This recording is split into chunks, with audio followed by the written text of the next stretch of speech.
നമ്മൾ സത്യം പറഞ്ഞാൽ ഈ ബി.ജെ.പിയുടെ ഒരു വോട്ട് തന്ത്രങ്ങൾ, അതായത് ഇതുപോലെ കള്ളവോട്ട് മറിക്കുന്ന ഒരുപാട് തന്ത്രങ്ങൾ ഇതിനു മുമ്പ് നമ്മൾ പലപ്പോഴും കണ്ടിട്ടുണ്ട്. നമ്മുടെ കേരളത്തിലും ആദ്യമായിട്ട് തൃശ്ശൂരും ഈ സെയിം സംഭവം നമ്മൾ റിപ്പോർട്ട് ചെയ്യപ്പെട്ടിട്ടുണ്ട്. അപ്പം അതിനെക്കുറിച്ച് എന്താണ് പറയാനുള്ളത്? അല്ല, നമുക്കിതിനകത്തൊരു എക്സ്പീരിയൻസ് എന്ന് പറയുന്നത് ആറ്റിങ്ങലെ പാർലമെന്റ് തെരഞ്ഞെടുപ്പിന്റെ സമയത്ത് ശ്രീ അടൂർ പ്രകാശ് കളക്ട് ചെയ്ത കുറെ ഡീറ്റെയിൽസിലാണ്. അത് അന്ന് നമ്മുടെ സംസ്ഥാനത്ത് ഇരട്ടോട്ടുകൾ വ്യാപകമായിട്ടുണ്ടായിരുന്നു. അതന്ന് അടൂർ പ്രകാശ് എന്ന് പരാതി കൊടുത്തിട്ടാണ് അത് തീർത്തത്. അത് ഒരുപക്ഷെ CPM അന്ന് മനഃപൂർവ്വം കുറെ കാലങ്ങളായി ചേർത്ത് ഹോൾഡ് ചെയ്യുന്ന വോട്ടുകളായിരിക്കാം. അത് പലപ്പോഴും നമ്മൾ വോട്ടർ പട്ടിക കിട്ടുന്ന സമയത്ത് ചെക്ക് ചെയ്യാറുണ്ട്, പരാതി കൊടുക്കാറുണ്ട്, വോട്ട് ചെയ്യുന്ന സമയത്ത് കംപ്ലൈന്റ് കൊടുക്കാറുണ്ട്. പക്ഷെ അതിൽ നിന്നൊക്കെ വളരെ വ്യത്യസ്തമാണ് ഈ സംഭവം എന്ന് പറയുന്നത്. ഇത് വളരെ ആസൂത്രിതമായിട്ട് നമ്മളൊരു ഉപതെരഞ്ഞെടുപ്പ് വരുന്ന സമയത്ത് നമ്മളെല്ലാ പ്രവർത്തകരും കൂടി ഒരു മണ്ഡലത്തിൽ കേന്ദ്രീകരിച്ച് തെരഞ്ഞെടുപ്പ് വർക്ക് നന്നായി നടത്തി കാൻഡിഡേറ്റ് ജയിക്കും, തോൽക്കുകയും ചെയ്യാറുണ്ട്. ഇത് ഇന്ത്യയിൽ മുഴുവൻ തെരഞ്ഞെടുപ്പ് നടക്കുന്നു. കേരളത്തിൽ 20 പാർലമെന്റ് സീറ്റിലും തെരഞ്ഞെടുപ്പ് നടക്കുമ്പോൾ BJP ഒരു സീറ്റ് മാത്രം കോർണർ ചെയ്ത് കേരളത്തിലെ മുഴുവൻ അവരുമായി ബന്ധപ്പെട്ട കേഡേഴ്സിനെ ഒരുമിച്ച് കൊണ്ടുവന്ന് ഒരു സ്ഥലത്ത് വോട്ട് ചേർക്കും. അതുപോലെ തന്നെ BJP ഫാമിലികളുമായി ബന്ധപ്പെട്ടുള്ള ആളുകൾ, മറ്റ് സംസ്ഥാനങ്ങളിലൊക്കെയുള്ള ആളുകളെ അവരുടെ വീടുകളിൽ കൊണ്ട് വോട്ട് ചേർക്കും. അങ്ങനെയാണ് ഇത് ചെയ്തിട്ടുള്ളത്. ഇത് ചെയ്തതിനകത്ത് ചില കേസുകൾ നിയമപരമായി ചെയ്ത ചില കേസുകളാണ്. നിയമപരം എന്ന് പറഞ്ഞാൽ ഒരു സത്യത്തിൽ ധാർമ്മികതയ്ക്ക് എതിരാണെങ്കിലും തെരഞ്ഞെടുപ്പിന്റെ ഷെഡ്യൂൾ പൂർത്തിയാക്കി തെരഞ്ഞെടുപ്പിന്റെ ചട്ടത്തിൽ നിന്ന് ചെയ്ത ചില കേസുകളാണ്. അതിനകത്ത് ഭൂരിഭാഗം കേസുകളും നിയമവിരുദ്ധമായി ചെയ്ത കേസുകളാണ്. അപ്പം അതിനകത്ത് നമുക്ക് എടുത്തു പറയാവുന്ന ഏറ്റവും പ്രധാനപ്പെട്ട ഉദാഹരണം BJP സംസ്ഥാന വൈസ് പ്രസിഡന്റ് ഈ ഉണ്ണികൃഷ്ണനുമായി ബന്ധപ്പെട്ടതാണ്. ഉണ്ണികൃഷ്ണന് 2 ഐഡന്റി കാർഡാണ് ഉള്ളത്. അപ്പോൾ ഒരു വോട്ട് ഇതിനകത്തൊരാൾക്ക് തിരുവനന്തപുരത്ത് വോട്ടുണ്ടെന്ന് വിചാരിക്കാം, അയാൾക്ക് അവിടെ ഐഡന്റി കാർഡ് ഉണ്ടാവും. ആ ഐഡന്റി കാർഡ് വെച്ച് തൃശ്ശൂർക്ക് വോട്ട് മാറ്റി അത് നമുക്ക് മനസ്സിലാക്കാൻ പറ്റും. അതിന്റെ മറ്റ് നിയമപരമായ പ്രശ്നങ്ങൾ വേറെ. പക്ഷെ ഉണ്ണികൃഷ്ണൻ ചെയ്ത് ഇവിടെ വന്ന് ഇവിടെ ഒരു BJP നേതാവിന്റെ വീട്ടിൽ താമസിച്ച് അയാൾ പുതിയ വോട്ടിന് അപേക്ഷിക്കുകയാണ്. അപ്പം അങ്ങനെയാണ് അയാൾക്ക് 2 വോട്ടുണ്ടാകുന്നത്. ഒരു BJP നേതാവ് പറഞ്ഞത് എനിക്ക് 2 ഐഡന്റി കാർഡ് ഉണ്ട്, എനിക്ക് അതിനകത്ത് ഞാൻ ചൂസ് ചെയ്ത് വോട്ട് ചെയ്തതെന്നാണ് പറയുന്നത്. ഇത് വളരെ ഈ നാട്ടിൽ ജനാധിപത്യത്തെ പരസ്യമായി കശാപ്പുകയും കള്ളവോട്ട് പിന്നെ നിയമവിധേയമായി ചെയ്യുന്ന ഒരു പ്രക്രിയയാണ് ഇവിടെ നടന്നത്. അത് ഇപ്പോൾ നമ്മൾ സുപ്രഭാതത്തിൽ ഇന്നലെ രാഹുൽ ഗാന്ധി പറഞ്ഞുകൊണ്ട് മാത്രം പറഞ്ഞ വിഷയമല്ല ഇവിടുത്തെ. കഴിഞ്ഞ പാർലമെന്റ് ഇലക്ഷനിൽ അന്നത്തെ തെരഞ്ഞെടുപ്പിന്റെ ചെയർമാനായിരുന്ന TN പ്രതാപൻ MP, അന്ന് എനിക്ക് ഓർമ്മ വരുന്നത് തോന്നുന്നു 2024 ഏപ്രിൽ 20 ജില്ലാ കളക്ടർക്ക് പരാതി കൊടുക്കുന്നത്. അതിൻ്റെ ഒരു ഫോളോ അപ്പ് ചെയ്തിരുന്നു. KP സെക്രട്ടറി നമ്മുടെ പ്രസാദ് അതിൻ്റെ ഒരു ഫോളോ അപ്പ് ഒക്കെ ചെയ്തിരുന്നു. അപ്പോൾ അതിൻ്റെ ഇടയിൽ ഇത് കുറച്ചുകൂടി വന്നപ്പോൾ വളരെ ഗൗരവമായി. അപ്പോൾ അത് നമ്മൾ എല്ലാവരും ഏറ്റെടുത്ത് അതിൻ്റെ ഒരു വലിയ സർച്ചും അതിൻ്റെ പരാതികളൊക്കെ ആയിട്ട് നമ്മൾ മുന്നോട്ട് പോകാൻ. ഇത് കേരളം പോലും സംസ്ഥാനത്ത് ഒരു കാരണവശാലും അനുവദിക്കാൻ കഴിയുന്നതല്ല. നിയമപരമായ ഏതറ്റം വരെ നമ്മൾ പോകേണ്ടി വരും. നമ്മുടെ നാട്ടിൽ കേരളത്തിൽ ആദ്യമായിട്ട് തൃശ്ശൂരാണ് ഈ സംഭവം ഉണ്ടായിരിക്കുന്നത്. അപ്പം ഒരു തൃശ്ശൂർ ജില്ലയിലെ ഒരു കോൺഗ്രസ് എങ്ങനെയാണ് ഇതിനെ നേരിടാൻ പോകുന്നത്? ഒറ്റപ്പെട്ട സംഭവങ്ങൾ വേറെ ഉണ്ടായിട്ടുണ്ട്. അതെ, 2006 അസംബ്ലി തെരഞ്ഞെടുപ്പ് നടക്കുന്ന സമയത്ത് കുന്നംകുളം അസംബ്ലി മണ്ഡലത്തിൽ അന്നത്തെ MLA ആയിരുന്ന ബാബു എം പാലിശ്ശേരി. അന്ന് അദ്ദേഹം വടക്കാഞ്ചേരി അസംബ്ലി മണ്ഡലത്തിലെ കടവല്ലൂർ പഞ്ചായത്തിലെ വോട്ടറാണ്. ഞാനന്ന് കുന്നംകുളം അസംബ്ലി മണ്ഡലത്തിലെ നാടാട്ട് പഞ്ചായത്തിലെ ആളാണ്. ഞാൻ നാടാട്ട് പഞ്ചായത്ത് പ്രസിഡന്റാണ്.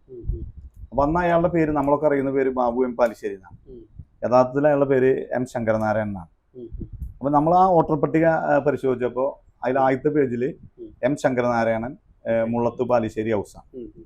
പിന്നത്തെ സീരിയൽ നമ്പറിൽ ഇന്ദിരാ പ്രദേശിനി, ഭർത്താവിൻ്റെ പേര് പിന്നെ M ശങ്കരനാരായണനാണ്. പിന്നത്തെ തൊട്ടടുത്ത പേജിൽ വോട്ടറുടെ പേര് Babu M Palissery, son of PR Raman Nair. തൊട്ടപ്പുറത്തെ ക്രമ നമ്പറിൽ കിടക്കുന്നത് ഇന്ദിരാ ബാബു എം പാലിശ്ശേരി എന്നാണ്. അപ്പം അന്ന് നമ്മളിത് കണ്ടുപിടിക്കുകയും അത് തെരഞ്ഞെടുപ്പിന് ശേഷം കേരള ഹൈക്കോടതിയിൽ ഞാനാണ് എൻ്റെ പെറ്റീഷനായിരുന്നത്. രാംകുമാർ വക്കീൽ വെച്ച് കേസ് നടത്തി സുപ്രീം കോടതി വരെ കേസ് നടത്തിയതാണ്. അപ്പം അതിനകത്ത് സുപ്രീം കോടതി പറഞ്ഞ കാര്യം, തെരഞ്ഞെടുപ്പ് വരുന്നത് പെരുമാറ്റച്ചട്ടം വന്നു കഴിഞ്ഞാൽ റിട്ടേണിംഗ് ഓഫീസറാണ് തെരഞ്ഞെടുപ്പ് നടത്തുന്നത്.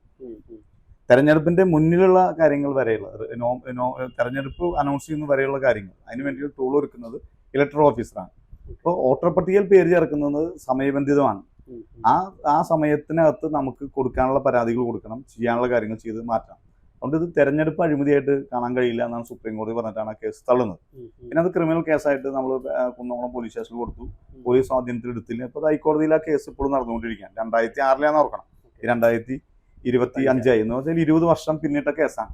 അപ്പോൾ എനിക്ക് അതിനകത്തൊരു എക്സ്പീരിയൻസ് ഉണ്ട് അതുമായി ബന്ധപ്പെട്ട്. അപ്പോൾ ഈ കേസുകളിൽ എന്ന് പറയുന്നതൊക്കെ തെരഞ്ഞെടുപ്പിന് മുൻപ് നടന്ന കേസുകളാണ്. ഇപ്പോൾ VS സുനിൽകുമാർ കൊടുത്ത ഇലക്ഷൻ പെറ്റീഷനിൽ ഈ കേസ് നിൽക്കില്ല. കാരണം ഇത് വോട്ടർ പട്ടികയുമായി ബന്ധപ്പെട്ട കാര്യമാണ്. അത് അങ്ങനെ തന്നെ നമുക്ക് ചലഞ്ച് ചെയ്യാൻ പറ്റും. അപ്പോൾ ഇതിന്റെ സമയം കഴിഞ്ഞുപോയി. ഈ 2024 തെരഞ്ഞെടുപ്പിന്റെ വോട്ടർ പട്ടികയിൽ കംപ്ലൈന്റ് കൊടുക്കാനും മറ്റു വിഷയം കഴിഞ്ഞുപോയി. നമ്മൾ പരാതി കൊടുത്തിട്ടും പരിഗണിച്ചില്ല എന്നൊരു മറ്റൊരു വശം നിൽക്കുന്നുണ്ട്. അതിന്റെ കാര്യം എന്താ വെച്ചാൽ നമ്മൾ മാസമായിട്ടാണ് ആ പെറ്റീഷൻ കൊടുത്തത്.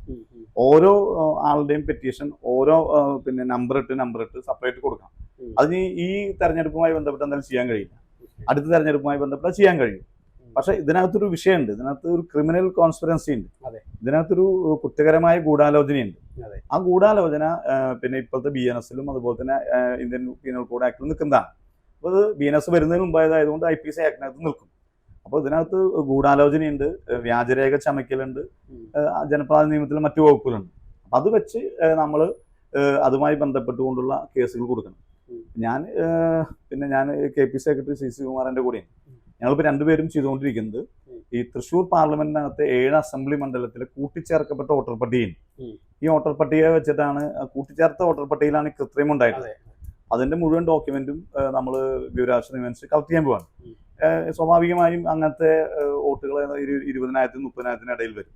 അപ്പൊ ആ വോട്ടുകളുടെ ഇത് എടുക്കണം. പിന്നെ അവർ ചെയ്ത മുഴുവൻ ഡോക്യുമെന്റുകൾ നമ്മൾ ശേഖരിക്കാൻ പോവാണ്. അങ്ങനെ ഓരോ പറയുന്ന 20,000 പേരുടെ പേരിലും ബന്ധപ്പെട്ട പോലീസ് സ്റ്റേഷനിൽ 20,000 പെറ്റീഷനായിട്ട് തന്നെ മൂവ് ചെയ്യാൻ പോവാം. 20,000 പെറ്റീഷൻ. അത് എത്രയാണെന്ന് അത്ര. ഞാൻ ചോദിക്കുന്നത്, അപ്പം ആദ്യഘട്ടത്തിൽ തന്നെ നമ്മൾ ഈ ഇലക്ഷൻ കഴിഞ്ഞപ്പോൾ തന്നെ നമുക്കത് മനസ്സിലായിരുന്നു ഇങ്ങനെ ഒരു സംഭവം ഉണ്ടായിരിക്കുമെന്ന് നമ്മൾ പ്രതീക്ഷിക്കുന്നുണ്ടോ? കാരണം അല്ല, അത് ഇലക്ഷൻ കഴിഞ്ഞ ഉടനെ തന്നെ ഉണ്ടായ ഒരു പ്രശ്നം എന്ന് പറയുന്നത്, നമ്മൾ ഇതൊക്കെയാണെങ്കിലും ഈ പറയുന്ന BJP-യുടെ നമ്മൾ കണക്കാക്കുന്ന BJP അവർ 60,000 വോട്ട് ചേർത്തി എന്ന് പറഞ്ഞു. ആ 60,000 വോട്ടിനകത്ത് 20,000-നും 30,000-നും ഇടയിൽ വോട്ടേ അവർക്ക് ചെയ്യാൻ കഴിഞ്ഞുള്ളൂ. ബാക്കിയൊക്കെ നമ്മുടെ ബൂത്തുകളിൽ നമ്മൾ പരാതി കൊടുത്തതിന്റെ അടിസ്ഥാനത്തിൽ വോട്ട് ചെയ്യാൻ വന്നില്ല. ഈ പറഞ്ഞ 30,000-ഓളം വോട്ടുകളാണ് വന്നത്. അപ്പോൾ സുരേഷ് ഗോപിയുടെ വിജയം എന്ന് പറയുന്നത് 77,000 വോട്ടിനാണ്. അങ്ങനെ ഒരു വിജയം നമ്മൾ ഒരു ഘട്ടത്തിലും പ്രതീക്ഷിച്ചിട്ടില്ല. അപ്പൊ അതിനകത്ത് BJP CPM ധാരണയുണ്ടെങ്കിൽ കൂടിയും തൃശ്ശൂരിൽ അത് മറികടക്കും നമ്മൾ ധരിച്ചു. ഈ 20,000 വോട്ടിന്റെ വിഷയം ഉണ്ടെങ്കിലും അത് കോമൺ ആയിട്ട് നമ്മൾ മറികടക്കുമെന്നാണ് ധരിച്ചത്. മറ്റു ചില ഘടകങ്ങൾ ഇവിടെ പ്രവർത്തിച്ചു. BJP CPM കൂട്ടുകെട്ട് വളരെ കാര്യമായി ഇവിടെ പ്രവർത്തിച്ചു. അപ്പൊ അങ്ങനെ വന്നപ്പോൾ നമ്മുടെ കാൻഡിഡേറ്റ് 3ാം സ്ഥാനത്തേക്ക് പോയി. അതിനുശേഷം പാർട്ടിക്കകത്ത് ചിലർ നടത്തിയ ഗൂഢാലോചനയുടെ ഭാഗമായി അനാവശ്യമായ ചില വിഷയങ്ങൾ കേൾക്കുന്നു. അങ്ങനെ വന്നപ്പോൾ നമ്മൾ സ്ലോ ആയി. പക്ഷെ രാഹുൽ ഗാന്ധിയുടെ ഈ മൂവ്മെന്റ് എല്ലാം മറന്ന് പോരാടാനുള്ള ഒരു അവസരം തന്നിരിക്കുകയാണ്. ഇനി ആ ഒരു നിയമപരമായിട്ട് തന്നെ നീങ്ങാനാണോ? അല്ല, അതിന്റെ ഭാഗമായി Shri TN Prathapan election committee ചെയർമാനും മുൻ MP എന്ന രീതിയിൽ അതുമായി ബന്ധപ്പെട്ട പെറ്റീഷൻ കൊടുത്തു കഴിഞ്ഞു. അപ്പോൾ അത് സുരേഷ് ഗോപിയുടെ ഫാമിലിയുമായി ബന്ധപ്പെട്ടാണ്, സുഭാഷ് ഗോപിയുടെയും ഫാമിലിയുമായി ബന്ധപ്പെട്ടാണ്. ഞങ്ങളിപ്പോൾ ചെയ്യാൻ പോകുന്നത് ഈ 7 അസംബ്ലി മണ്ഡലത്തിലെ ഈ ഇത്തരത്തിലുള്ള മുഴുവൻ വോട്ടർമാരെയും ഞങ്ങൾ സെർച്ച് ചെയ്ത് അതിൻ്റെ നടപടികൾ ചെയ്തുകൊണ്ടിരിക്കുകയാണ്. ഇത് നമ്മൾ ഇൻഡിവിജ്വലായിട്ട് ഈ പറയുന്ന വ്യാജ വോട്ട് മാനിപ്പുലേറ്റ് ചെയ്ത് വന്ന മുഴുവൻ ആളുടെ പേരിലും ഓരോ പെറ്റീഷനായിട്ട് മൂവ് ചെയ്യാൻ പോവാം.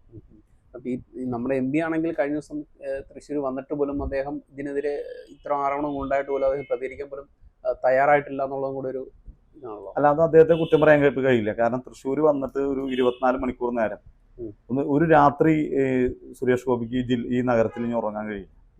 അദ്ദേഹത്തെ ഭയങ്കരമായി അദ്ദേഹത്തിന്റെ കുറ്റബോധം വേട്ടയാടാൻ. അതിന്റെ കാരണം എന്താ വെച്ചാല്, അതായത് അയാളെ കുറ്റം പറയാൻ പറ്റില്ല. കാരണം ആ കുറ്റബോധം ഒരു പ്രേതമായിട്ട് അയാളെ ബാധിച്ചിട്ടുണ്ട്. അതാണ് അതങ്ങനെ കാണിക്കുന്നത്. കാരണം എന്താ വെച്ചാൽ ഇപ്പൊ നമ്മളൊരു രാഷ്ട്രീയ പ്രവർത്തനം എന്ന രീതിയിൽ നിരവധി ആയ പ്രവർത്തനങ്ങൾ പാർട്ടി പറഞ്ഞാൽ ചെയ്യും. നമ്മൾ തർക്കമുള്ള കാര്യമില്ല, പാർട്ടി പ്രവർത്തകരും ചെയ്യാറുണ്ട്. അപ്പോൾ ഇവിടെ ഈ പറയുന്ന 60,000-ഓളം വോട്ടുകൾ ചേർത്തു.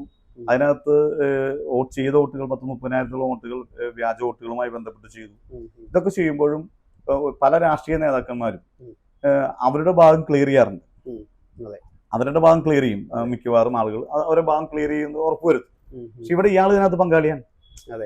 അതാണ് ഇയാളുടെ പ്രശ്നം. അതാണ് ഇയാള് ഇതിനകത്ത് പങ്കാളിയാണ്. കാരണം എന്താ, ഇയാളുടെ അമ്മ, ഞാൻ ഒരു ഇന്റർവ്യൂവിൽ പറഞ്ഞു കേട്ടിട്ടുണ്ട്. ഉം. എൻ്റെ അമ്മ തിരുവനന്തപുരത്താണ് താമസിക്കുന്നത്, ഉം, ഉം, എൻ്റെ അമ്മ തൃശ്ശൂരാണ് ഊട്ടിയത്. ഉം, ഉം, അയാൾ പരസ്യമായിട്ട് പറഞ്ഞു. അത് എൻ്റെ ഡോക്യുമെന്റ് നമ്മുടെ കയ്യിൽ. ഉം, ഉം, ഉം. അപ്പൊ അത് ഈ കേസിനത് തെളിവാണ്. കാരണം അമ്മ തിരുവനന്തപുരത്ത് താമസിക്കുന്നു, തൃശ്ശൂർ ഊട്ടിയിരുന്നു, അയാൾ തന്നെ പറഞ്ഞ.